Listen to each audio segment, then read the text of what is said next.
सरांसाठी आहे. आज आपण बापूसाहेबांच्या स्मृती दिनानिमित्त आज व्याख्यान ठेवलं होतं. तुमची काय भावना आहे बापूसाहेबांविषयी आणि ह्या विद्यामंदिर परिवाराविषयी?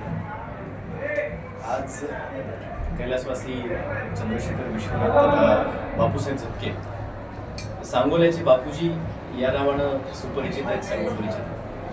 त्यांचं 44वा स्मृती समारंभ होतं आणि या स्मृती समारंभाचा सांगता सोहळा.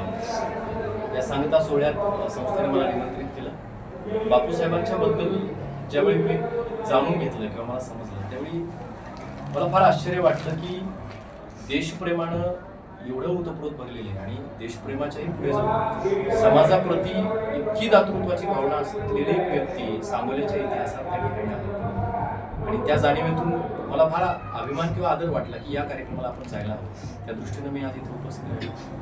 बापूजींच्या बद्दल भावना म्हणायची झाली तर सांगोल्यातली लोकही आणि ज्या पुस्तकातून लिहिले की सांगोल्याचे बापूजी गांधीजींना अभिप्रेत असलेलं वर्तन हे बापूसाहेबांमध्ये जसंच्या तसं आपल्याला पाहायला मिळतं. त्याग असेल, समर्पण असेल आणि विशेषत्वानं समाजाच्या उन्नतीप्रतीची तळमळ हे जे सांगोल्याच्या मातीत त्या काळात त्यांना दिसलं की या सांगोल्याच्या विकासाचं चाक रुतलंय. ते कशात रुतलंय तर अज्ञानाच्या दलदलीत रुतलंय.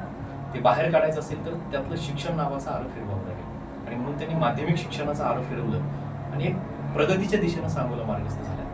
हे अतिशय त्याग, समर्पण ज्या गोष्टीचा उल्लेख मी करतोय ही भावना त्यांच्याबद्दल माझ्या मनात